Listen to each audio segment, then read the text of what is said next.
What's up, ladies and gentlemen? Welcome to another episode of the Butler Did It podcast. I'm your host, Adam Butler, back with another episode. Thank you so kindly for being here.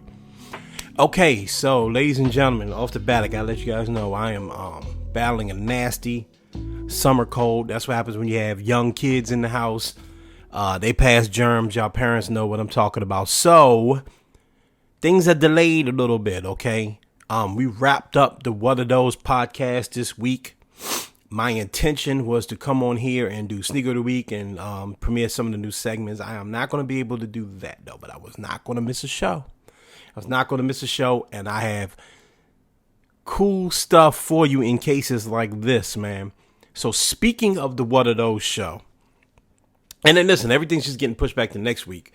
I got dope guests next week. Well, at least I hope I got dope guests next week, and I got more stuff to premiere. Okay, I just didn't have the energy to record it this week because I'm just not feeling super hot. Okay, so what we're going to do, speaking of the What Are Those show, on the What Are Those show a while back, I had a couple of times to interview some really dope people, and to be really frank, those interviews didn't match up well with the show format.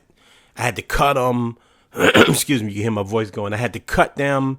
I had to do a couple of things. So what I'm going to do is over time, and I always planned on doing this, over time, I'm going to give you guys some of those interviews. Also on this show, I'm also planning on doing more interviews. The show's going to be a little bit longer, and we're going to do more interviews. So this week, I'm digging in the crates, and I'm pulling out an interview with my man, Quincy, a.k.a. Quincy Combs, okay?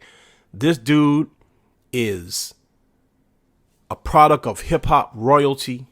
Okay, I'll be sure, Diddy, Kim Porter. He's also an actor, a singer. He's his own man, as we know. I didn't have to explain that. The dude is doing big things. He was recently on Power, Book of Canaan. He does dope stuff, man. This guy was really cool. We had a great opportunity to chat. We talked about a lot of things, man. We talked about art.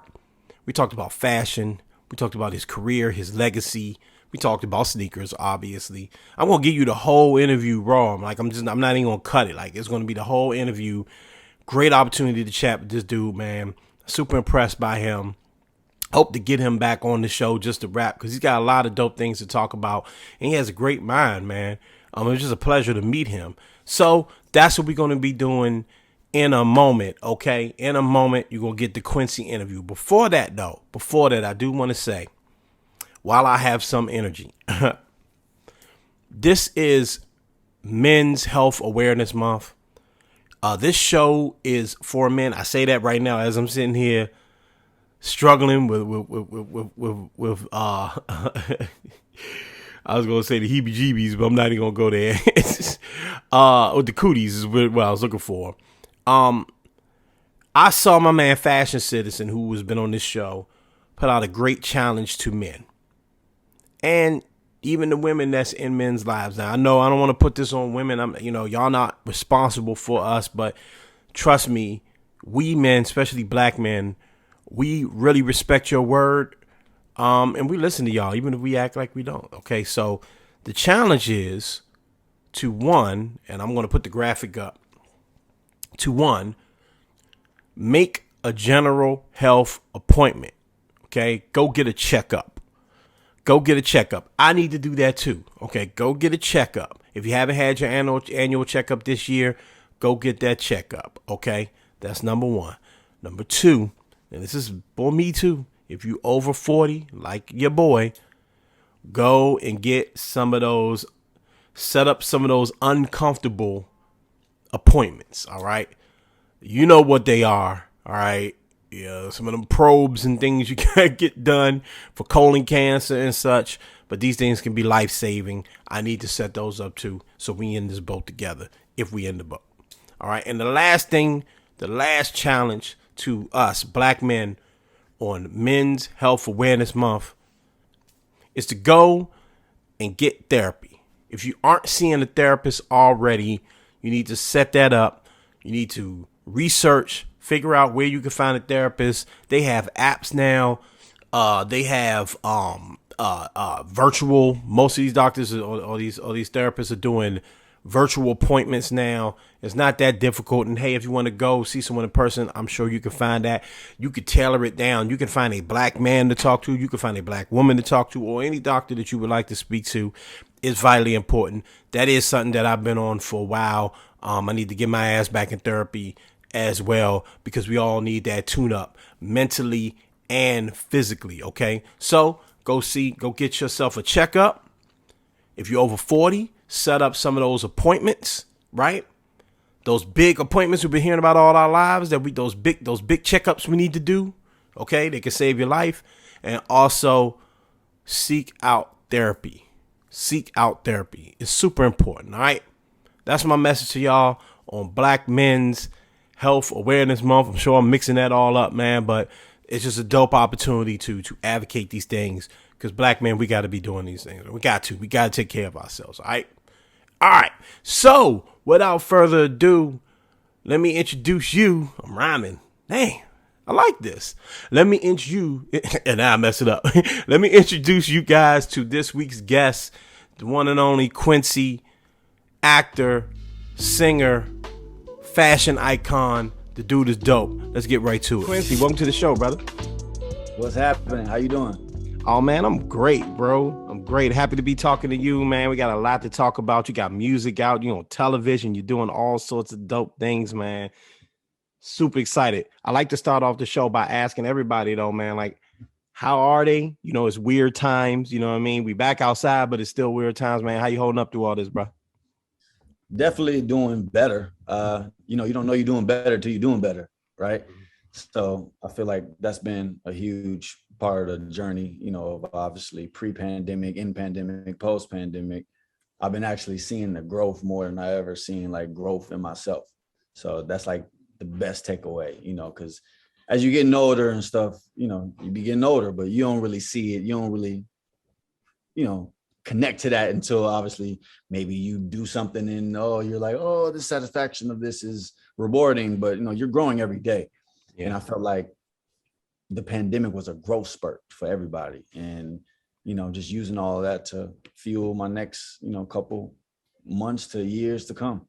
It is, man. That's. But it was stressful. It was stressful. Listen. Trust me, I understand, bro. Listen, I got a kid up in here. I got a wife up in here. We was all, but we got through it, and that's the most important thing. And that's why I always like to ask people that question, because we on the other side of it, man. And I just like to hear people's perspective on that, and I definitely appreciate yours. Let's go to the beginning, man. You're born in the R&B. You're also raised in hip hop, bro. You know what I mean? And I say on this show, this show is sneaker based. And I say that sneaker culture is a subculture of hip hop culture, man. Just talk to me about growing up in around all of that music with two legends, honestly. Yeah, I mean, it was a blessing. First off, I'm grateful for, my surroundings. Every day I give thanks just to be able to learn what I can learn and soak up what I can soak up. Some people, may never get to experience certain things that I experience, or even get to a point to where, you can go to school for music or stuff like that, but certain life happenings you will never learn. And I feel like that has been a great, upbringing side to my interest, even within music. Because now that I'm entering the space, I'm using all that I soaked up. I'm using all of that ammo, I like to say, and then being around all of that, it was almost like I didn't know what I was in, because it just seemed like a movie. Yeah. But just because of the way, the industry was forming, I feel like it was in this most development stages then, which is why it was so authentic. Yeah. And we're losing a little bit of that today, but I'm responsible. Some other people are responsible to make sure we don't lose that touch. But then, just being in that era, it was crazy, and the fashion spoke more than anything. But it was like, since you was in it, you didn't realize people was just so into fashion. It was just almost like it was normal.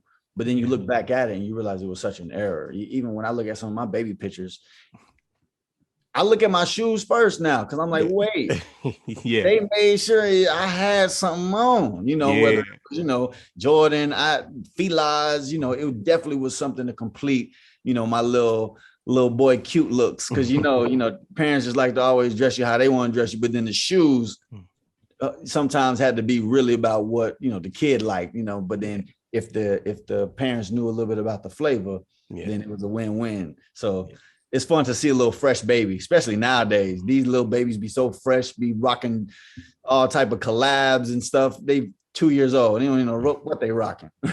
Bro, they have no idea, man. And you come from a fly family, so I know they had you right. And you know what's interesting is you're on Raising Canaan, and you play the character on there. And do you ever like look at some of the fashions that you're rocking on the show and say, yo, but this is what folks was rocking back then? Like, are you able to authenticate some of the costume design because you are from, you're not from that era, but you are raised by people that were responsible for the fashion trends in that era? Yeah, I was on Earth in by 91, so that counts, even though I was 0. Yeah.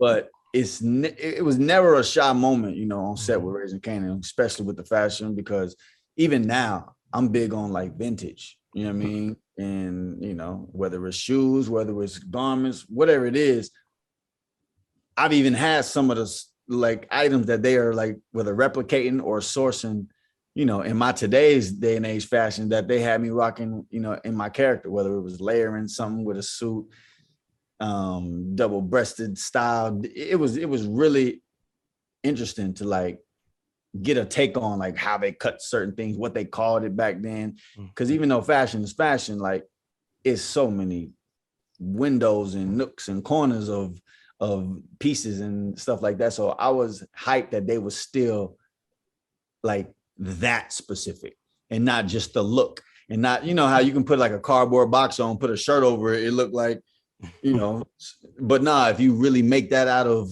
the proper materials, and they went those extremities. So I appreciate that feel. Yeah, no doubt. I mean, it's the look is authentic, and you mentioned getting into like a kind of a retro look and the that going that route, and that's really popular these days. Why do you think that's popular? And again, why do you think that like that fashion has come full circle in that way? Well, not to sound cliche with the history repeats itself, but I feel like when an era really creates and nails like a sense of fashion, it never dies.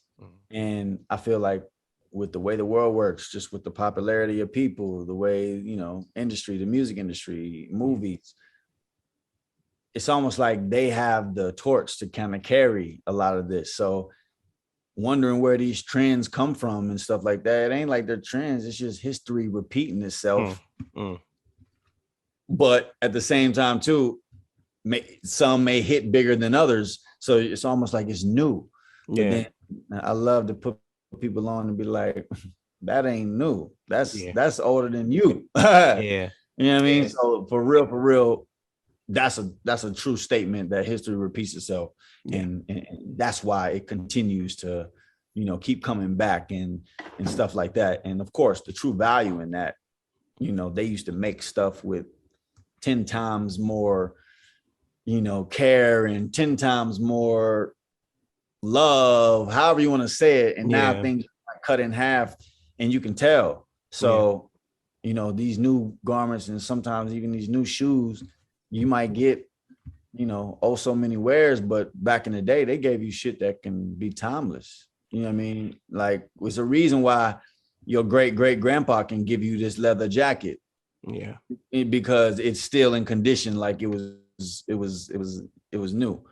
And it kind of relates to the music, right? Like we thinking about like how things are timeless and how when you put care into something and you really, whether it be music, whether it be a garment, whether it be a piece of art, film, whatever it may be, like, that stuff just never dies, right? You mentioned before that the music is missing something, but you feel that responsibility to put it back in. You know what I mean? I wanted to ask you, like, do you ever feel pressure because of who you are and because of your lineage to really step up and fill that gap? I get that question a lot, and I really try and put it in a way where you can understand from me. But then of course it's pressure because it's the world, and the world, we see how this operates, but it's how I'm operating, from that where I see the pressure, build. Yeah. I never want to see myself like trying to compete because then it's like I'm feeling pressure of like, dang, I didn't do what they did, or I didn't, so I'm real big on like, honing in on your craft to where it's like you creating a way, you creating a lane and stuff like that. So it becomes a competition with myself.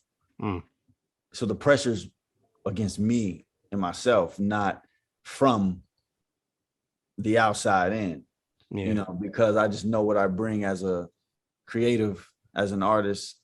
And, I feel like I pay attention to the times, and the times are different. And sometimes you try and just do the same thing just to, replicate something from an old time. It was the timing that made that, you know what I mean? So I'm really big on that, just the timing of things. Cause and that creativity, right? Like, because again, it all correlates, fashion, music, it all goes together, sneakers, all of that, right? And like I'm thinking about that, like your album, Q side, B side, right? 6 songs, because your birth month is June. You know what I mean? That's the creative side of it. Just tell me about the album, some of the things that you're doing with this album. Go through it. Let us know what's up. Yeah, I hate to put a label on, EP, album, mixtape, however, music is music. However you want to and honestly, those days are probably gone, because with the internet, I mean, I know what thing is a technically, and I know when it comes to Grammy considerations and stuff like that, that stuff matters. But like, you don't, with the internet, you don't have to have the rules, right?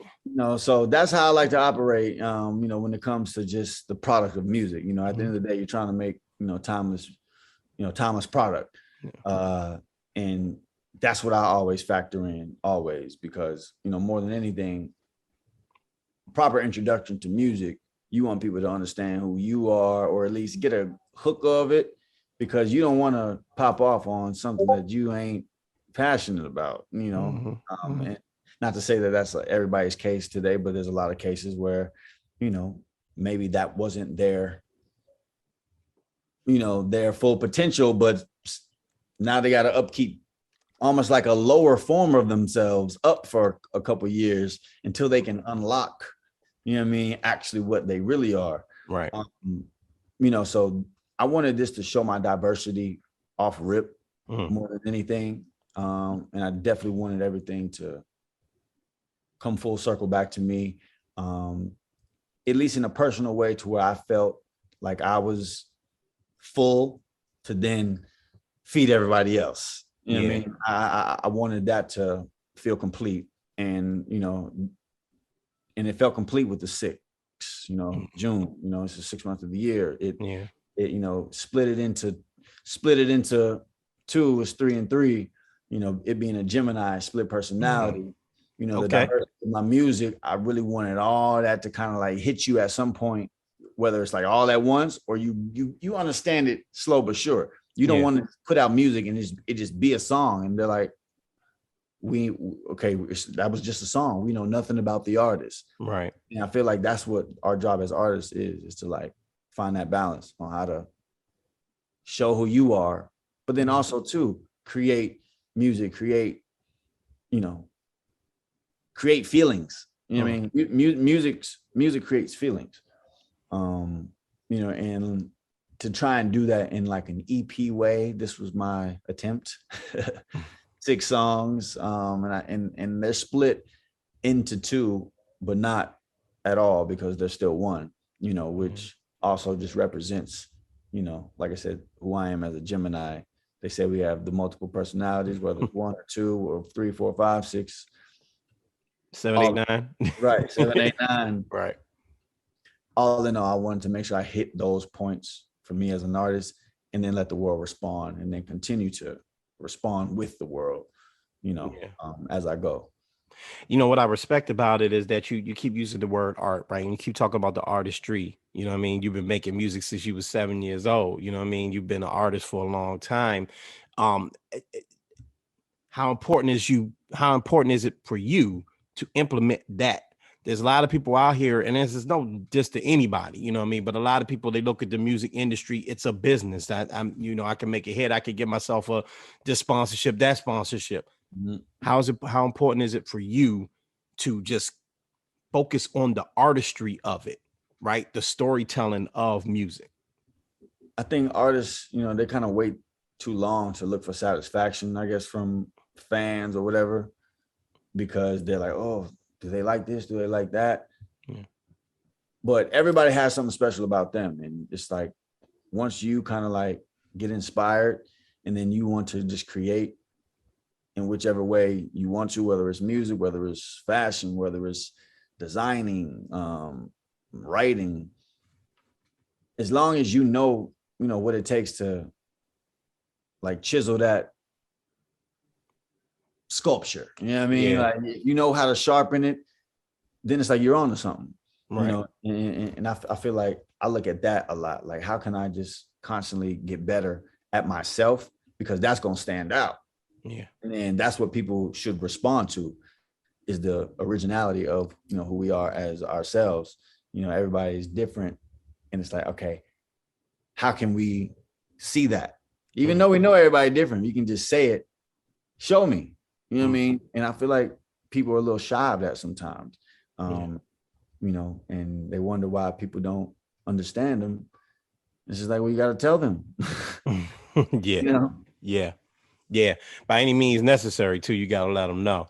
Right. Sure. Whether it's the smallest of detail, Easter egg and shit, or whether it's, full blown, just reach for something that you feel like, hey, this is for me. And you got to be cool with just saying, hey, this is this. And then that is that.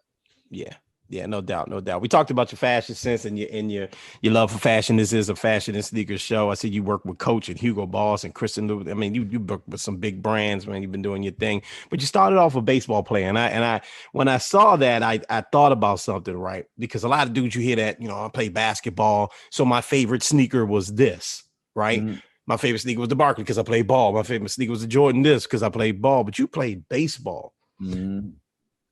Did you have a go-to sneaker when you was a baseball player with a Griffey's in your lineup, anything like that? Definitely had some Griffey's, definitely had some Jeters, for sure. And I was playing baseball in a small town, Columbus, Georgia. That's where I'm from. And it's funny because I promise, like, everything is timing. I literally, once I graduated from my league, that I used to play in, not in school. It was like, the recreational league. And 3 years later, Columbus, Georgia won the Little League World Series. Oh, wow. And you know what I mean? It was like a proud moment. I felt like I won it. But yeah, the first thing I was thinking of was just like, yo, I would have been on there with the flyest shoes, with the flyest cleats, you know what I mean? Just because like I was like looking at that moment to really, because you playing baseball, like people ain't really looking at your fashion kind of. But I'm like, yo, if I was on TV like that, they would, So yeah. It was a fun moment to like think back and was like, wow, I remember I did make sure my cleats was on point. Under Armour had me laced too. There was like a little Under Armour, little specialty shop in Columbus that I was always in there because they had like just always new stuff. Yeah. Small towns don't really get all the new stuff all the time. You got to go to like Atlanta or something. Yeah. So I was like looking on, finding, where I can just always get the newest equipment or the latest equipment. Didn't know that was like a thing. I was like, I just want whatever is the newest. Yeah. Basically, I was just telling my grandma I ain't want no used equipment. That's right. There it is. Give me no used cleat, no used bat. Nothing. I love it, brother. I love it, man. So tell me about, you talked about vintage and vintage wear, you know what I mean? And I know that's what you're on right now. Are you the same way with your sneaks and your footwear? Like, are you going out and you finding like gyms someplace, or where are you with that? A little bit. I feel like I'm definitely in that mode to where I'm trading, I'm reselling. I'm doing that for sure. Because I feel like my closet is looking too good lately. And it's like, since I am I'm like a low key sneakerhead because I'm mad interested in sneakers, but it's like I got so much to keep up with. Sneakers is almost like a whole lifestyle that in itself, where you gonna miss the beat if you ain't, on point. But I mean, I definitely love, vintage, even styles. Like, for instance, my man dropped the Jordan 1, Nigel Sylvester. he dropped like a vintage new Jordan 1, and all it was just aged and stuff like that. Like that was one of my favorite shoes in a long time. Like rocking that shit every day. You know what I mean? Yeah. But that was just something that stood out to me because he channeled in something that I look forward into, even things like, of course, I hate when people do the over scuff and shit like and that. over yellowing and it's got to happen naturally. But it is a way to create that, and I feel like he did a good job at that. And because that really represents some vintage too, when you can show that they're worn, not just about they 10 years old or 5 years old. Right, you know what I mean? Right. But Get somebody's beaters and trying to pull them off. That's not necessarily the move, but that vintage feel, the cracked leather, that look is it's definitely where it's at right now, man. Listen, I had a great time talking to you. I do have one more question for you, but I do want to say before I let you go, bro, I appreciate you coming on this show, man. It's really, really dope talking to you. I want to ask you though, if you have a Grail sneaker, okay, the one that you got to get your hands on that you have not gotten your hands on yet, what would that be? Well, I've been checking my list off. I got the Dior ones. Oh, wait a minute. Let's take a pause. Let me tell you something. I talked about this on the last episode. Okay. Now I'm jealous. Now I'm angry. All right. So I got married 2 years ago. You see those shoes back there? I'm very proud of got married in those. Okay. I was fooling myself and saying, man, because this is when the Dior, this was before they was even on the market. They were about to come out. I'm gonna get some Dior ones. We'll get married in my Dior ones, man. You know me, I'm a humble guy. That price tag, I was like, oh God, no. Okay. That's funny. My boy said the same shit to me. He was like, yo, I gotta find me some Dior's for my tuxedo. I was like, yo, you definitely need to. Yeah, that's a great shoe. That's a great shoe. That was on my list. And by just the grace of timing, I didn't have to drop the full. Yeah. I had to drop something. Do a little trade them and grade them. But once I got that, then I was like, where do I go from here? I was like, this was my one, literally. But I definitely need the Air Max. Oh, you know what I mean? I definitely need some of them.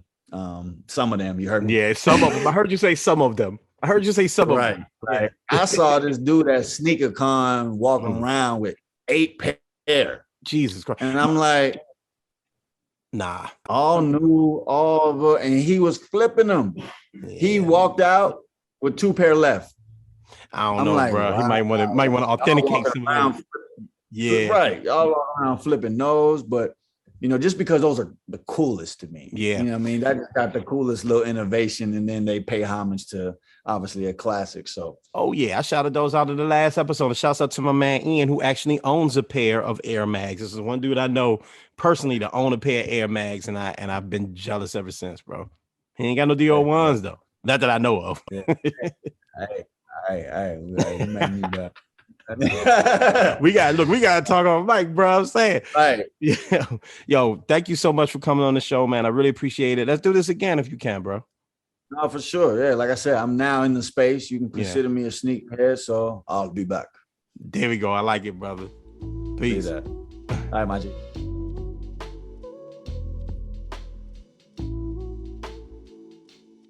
All right, big shout outs to Quincy, man. I did that interview a while back, but it was just super dope. That project is out.